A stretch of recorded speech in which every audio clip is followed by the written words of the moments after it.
Bien-aimés dans le Seigneur, chers bien-aimés en Christ, chers internautes, bonjour. Bienvenue à l'église Dieu et Lumière, à la Cité des Miracles et des Prodiges. Dans le cadre de notre émission, dites-nous les actes des prophètes dans sa série Paroles, Miracles et Témoignages. Je suis l'ancien Rostor Armen Zinga et toujours dans l'élan de défendre l'évangile de Jésus-Christ à travers le ministère prophétique qu'il a donné à un homme, le prophète des nations, Christ Kavek Bankaon. Aujourd'hui, nous parlerons d'un témoignage poignant, un témoignage plus que poignant, et nous voulons que nous soyons scotchés afin de suivre ce témoignage qui émerveille le monde de Dieu.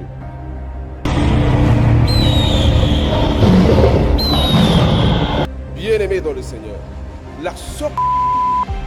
une sorte qui a été victime d'un ensorcellement, victime des actes de sorciers, est venue à l'église que Jésus-Christ est bon. Si vous écoutez ce qui s'est passé, vous serez totalement émerveillés, parce que Jésus-Christ fait des choses qui dépassent l'entendement humain. La sœur est un témoin vivant de ce qui s'est passé avec miracle et appui à l'église de Dieu et Lumière sur le auspice de l'homme puissant, l'homme de Dieu, le prophète des nations, Christ Kavek Bankaon.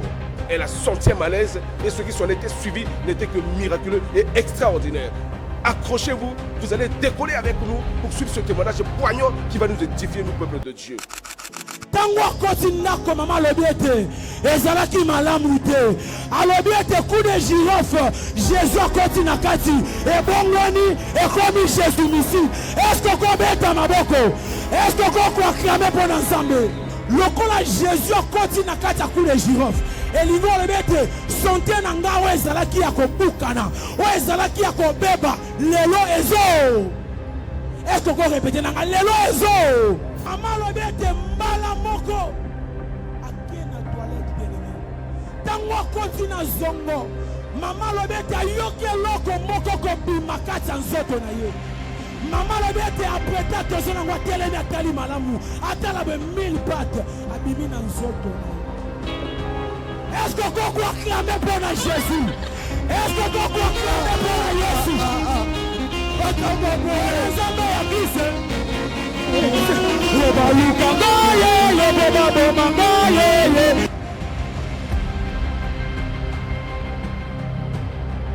La sœur, comme je le disais bien aimé dans le Seigneur, au cours de sa journée, a été victime d'un malaise dangereux qui lui causait des vertiges et des étouffements.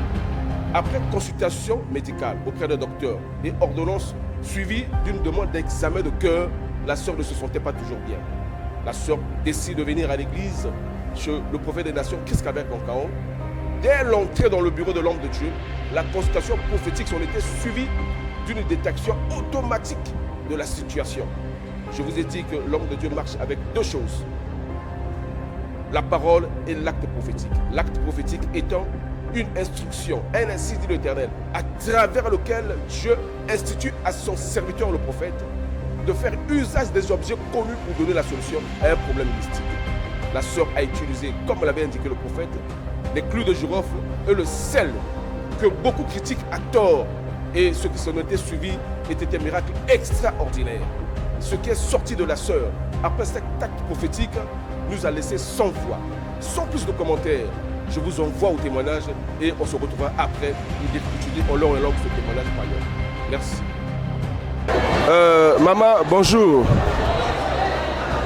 Au copé sabiso comme on a ni pour que le babiso ni sali que yo osana pour ça qu'on témoigne de sur la caméra il y a émission la biso dites-nous les actes des prophètes la série à paroles miracles et témoignages.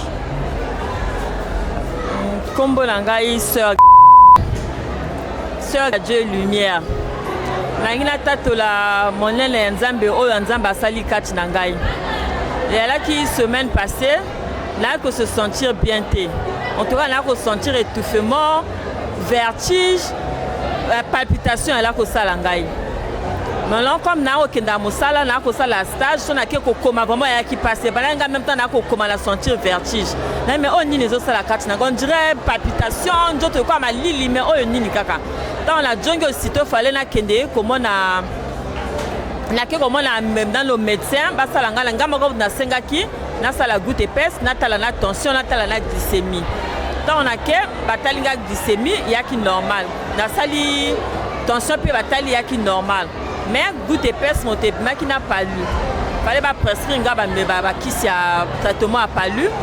nayi kosoma bakisi na bandi même traitement et en même temps la meli kisi yango on dirait eye kosala yanga bien te nayaki kozosentir kaka bien nayoka nzoto nanga malili nzoto nanga kolenga malgré ça nakosefforce na okende mosala vu que na osala stage na oke mosala na zonga maintenant na 3e jour 4e jour ya traitement en tout cas elaki compliqué jour yango mpe yaki jour toyaki na cul toyaki un vendredi nalaki na ndako en tout cas makasi oyaka priere yaki te naotaki me mosala na jongi ndako deux fois elaka so nauti mosala directement nalekaka ya priere ntango na jongi ndako en tout cas nalaki kose sentir bien te nalobi te nga fo nakekaka église nafandi moke na pemi après l'heure moko nalati nayaki même église en retard parce na okoka te en tout cas nasalaki makasi nga moko mpe na memi voiture ntina yi na église ntango nakomi nayaki mo en retard ku ntango esili fayinaki mona maman MP nga moli maman MP abi MP en tout cas nga nazo se sentir bien te sambela mpo na ngai maman MP alobi nini kaka en tout cas nazo se sentir bien te nzoto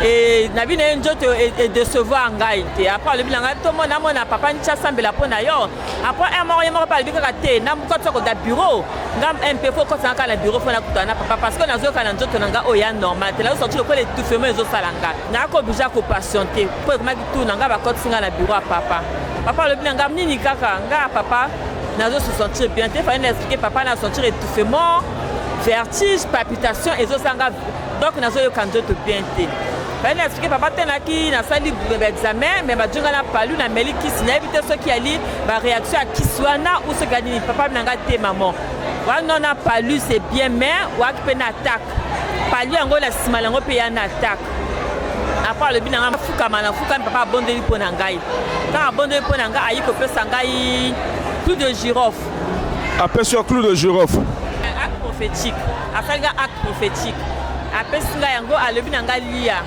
ngai na li abi na nga faut supporter en tout cas naliaki epike kalabi supporter apesi ngai asuma pince mosusu na li lisusu après atinga asambeli mpo na ngai alobi oyo tu ya na kati na nzoto na ye so attaque nyonso tu ya na kati ya nzoto na ye nazochasse yango il faut ebima elibere ye papa abonde mpo nanga mpe kapa amen papa après abinanga kobanga te eloko yali te kobanga eloko moko te bakokoka yo te nga beka amen papa après ajunga ndambo atinga na enveloppe na ndambo ya mungwa sel prophétique biloko acte prophétique apesi yango ciel béni alobi nanga soki okomi na voiture oli lisusu coup de girofle ntango okota voiture mungwa oyo so okomi na ndako otia na mai na yo ya kosokola nga bika amen papa na bureau nabimi na bureau ya papa nake mpe nakoti na voiture nali lisusu coup de girofle wana so ntango tokomi ndako nakomi ndako na bana ntango nakoti ndako na se sentir mieux en tout cas parce que ntango nakoesala ngai wana nasalaki 2 jours 3 jours comme ça nakokolamba te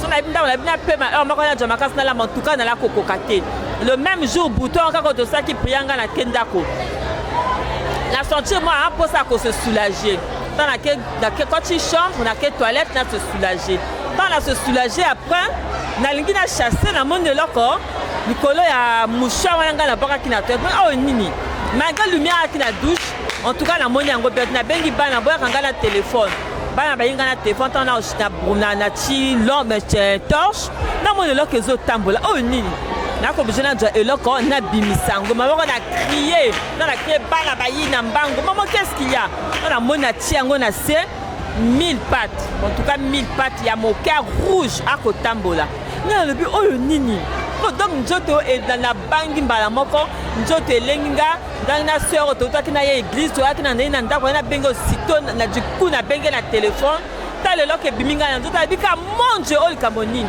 donc osito mpe fali na benga papa alaki occupé après arapele ke ngai nabi na papa ta leloko ekomeli ngai fali natina papa mpe bavideo wana ok merci donc depuis papa asalaki prière na acte prophétique ya clou de girofle oyi na ndako malaise okosenti po papa alobaki attaque ebimi na nzela eloko wana sikoyo depuis wana est ce que malaise yango eza kaka to esili en tout cas depuis jour wana nzoto nanga ezongi ndenge eyalaki basensation wana tu bamalaise wana tu en tout cas nazosentir yango suki sikoyo lokola yo omoni miracle extraordinaire na vie na yo na nzambe papa oyo conseil nini okopesa na bato bazodute nani mpe mbela nini okopesa na bandeko nani baye awa te vraiment conseil oyo nazopesa na bandeko bazodute badute te nzambe azali bonganga ya nzambe ezali ngape na laki ko croire que nangote tant na ko mona kango na ba mboka ba ninga kunga ba sale loke bimna ko ba lokuta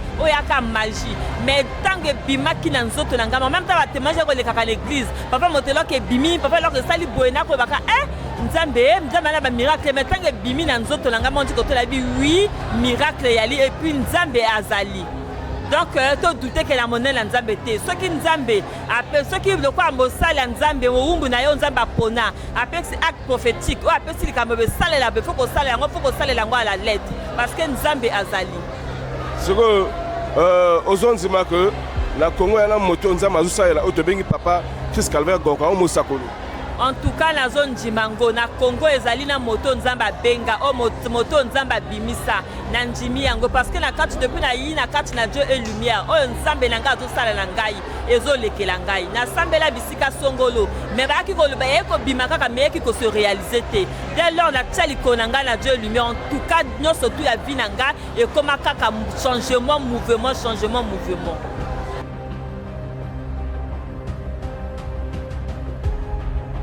Après la visualisation de ce témoignage poignant, nous comprenons que l'homme de Dieu n'agit pas seul. Nous voulons expliquer un phénomène, un aspect des choses ici. L'acte prophétique, c'est pour les prophètes. L'acte prophétique n'étant pas un acte anodin, est insufflé par Dieu aux prophètes pour donner des solutions aux problèmes difficiles. On peut se poser la question de savoir quel est le rapport entre le malheur qu'avait la sœur et l'usage des clous de girofle et du sel. Vous pouvez utiliser le clou de girofle et le sel chez vous. Si vous n'êtes pas appelé, si vous n'êtes pas reçu de Dieu, ces choses n'apporteront aucune solution, aucun effet. Bien aimé, lorsque vous vous mettez à critiquer les actes prophétiques, vous ne savez pas que l'acte prophétique en soi porte la puissance de délivrance que l'Éternel insuffle à son serviteur. Qui peut imaginer qu'un simple clou de girofle plus le sel puisse sortir un mille-pattes, un insecte aussi dangereux de la partie intime d'une femme. Bien aimé, ne critiquons pas pour rien. Un acte prophétique n'est pas un acte anodin comme on le dit. Un acte prophétique, c'est un ainsi dit l'Éternel. Si vous autres pasteurs, évangélistes, docteurs, utilisez les actes prophétiques alors que Dieu ne vous a rien dit, rien ne marchera. L'acte prophétique est pour le prophète. Le prophète marche avec deux choses comme on l'a dit, la parole et l'acte prophétique. Et devant une situation, le prophète attend de Dieu. Il monte au ciel, il prend la solution, il donne et la solution apporte une guérison instantanée, un miracle extraordinaire. À l'époque, nous ne savions pas et nous ne croyons pas non plus que de telles choses pouvaient sortir des hommes. Je vous dis, bien-aimés dans le Seigneur, en esprit, on peut vous attaquer et vous allez subir des effets réels physiquement. Vous pouvez faire un rêve dans lequel on vous a attaqué, on vous a blessé et vous vous réveillez le matin avec une blessure physique. Vous pouvez faire un rêve dans lequel on vous a injecté mystiquement et le matin vous vous réveillez, vous avez le VIH mystique. Bien aimé, il ne faut pas négliger ces choses parce que nous sommes des bantous. Regardez ce qui s'est passé, qui pouvait croire. Nous avons lié ce témoignage avec le témoignage de l'intéressé et l'image de la chose qui est sortie d'elle afin que le monde croit.